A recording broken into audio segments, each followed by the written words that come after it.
If you thought family feuds were messy before, Old Money just cranked the drama dial all the way up. Episode 3 throws us into a world where personal grudges, long-standing privilege, and high-stakes business are colliding. And by the end, nothing will ever be the same for the Baedomir legacy or Nihal's fight to save her family's mansion. Stick around, because we're breaking down every betrayal, backroom deal, and emotional gut punch, plus the ending that sets up all-out war between old friends and rivals. Episode 3 kicks off with the tension already boiling. Nihal is feeling the pressure. Her family's debt is growing, the mansion is slipping away, and her own timeline to fix things has been cruelly shortened. Engin, her childhood friend and sometimes rival, tries to swoop in, offering to buy the place so she can stop worrying. But Nihal isn't having it. She refuses to be rescued, especially if it means selling out to the privileged crowd she grew up around. The Bulut family, meanwhile, have their own schemes brewing, and Osman Bulut, the sharp and stubborn businessman, has zero intention of playing nice. It's clear the battle lines are being drawn not just with cash, but with old wounds. As deadlines accelerate, Nihal's nerves fray. There's tension about where Morris, a key investor and a wildcard coming from London, is staying. And it turns out he's shacking up with Engin, who's part of another powerful Istanbul family, the Naz family. This isn't just about money, it's all about alliances, history, and who can manipulate the scene the best. The dockside drama after dark is thick with suspicion, as everyone suspects everyone else of playing double agent. Even Berna, an old-school friend who should be on the Baedomir side, finds herself under suspicion.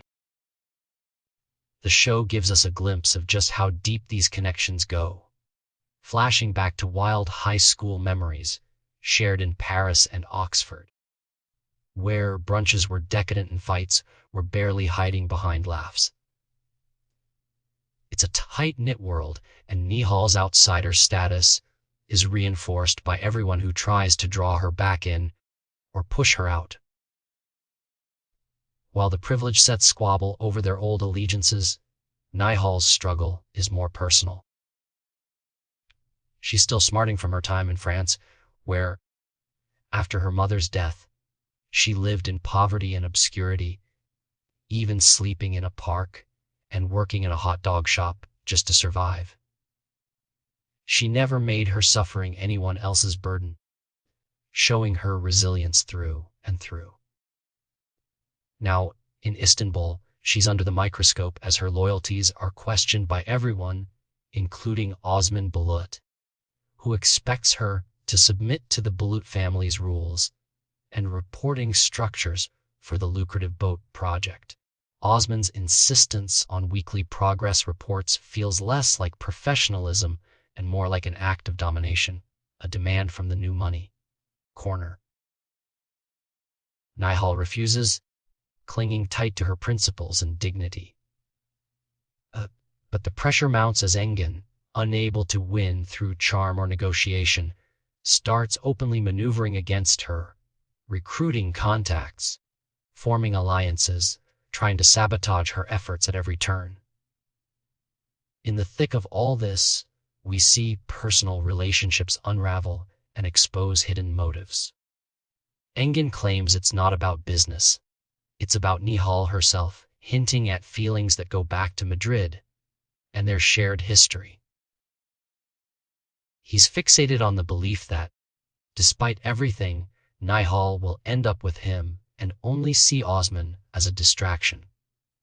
Berna, the pragmatic friend, tries to steer Engin away from vendetta, but he's determined, almost delusional.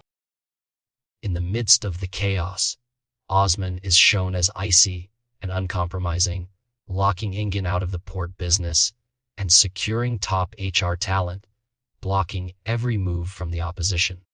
Meanwhile, Nihal desperately tries to salvage her family's standing, looking into options for loans, selling off collections, and weighing every possible sacrifice. Thoughts about her mother's funeral and years of hardship bubble up. Her pain and isolation contrasted against the privilege of those around her. In a rare but revealing moment, PC Nar and Berna reflect on their own complicated relationships with privilege, trauma, and guilt, hinting that no one gets through this world unscarred, even behind the facade of old money. All the swirling social anxiety, romantic tension, and class divides explode into open conflict. Balut and Baitamir sides wage war in their industries, calling in contacts from ministries to soccer clubs, desperately trying to out-legend each other. Nihal, battered by betrayal and the cold reality of her finances, faces the moment of truth. The house, her family's mansion, is lost. Every effort to secure a loan fails. The connections that once promised protection, Uncle Suli, her own family tales of esteemed heritage, are meaningless in the face of cold men wielding modern money. It's the end of an era. In the bleak final act, Nihal and her father, Suli, finally sign over the house to Osman Balut. The transfer is official. The Baitamir name is erased from the gates of the mansion, and Osman, victorious, is left with the ultimate prize. Nihal, broken but not defeated, resolves to rebuild her life from scratch, her dreams of returning to France and starting over surging to the surface. The episode closes with a sense that the real fight, a fight for personal dignity, meaningful relationships, and surviving in a world where roots are trumped by cash, is only just beginning. So, where does that leave everyone? Osman is riding high, having crushed his rivals, but he's made the conflict deeply personal. Not just business, but a matter of pride and identity. Engin is licking his wounds, still hoping for Nihal but more isolated than ever, his childish schemes exposed. Nihal, once the golden girl with the world ahead of her, stands on the precipice of loss, her future wide open but terrifying. Friendships fracture, business alliances shift, and the old money versus new money feud is set to get even nastier.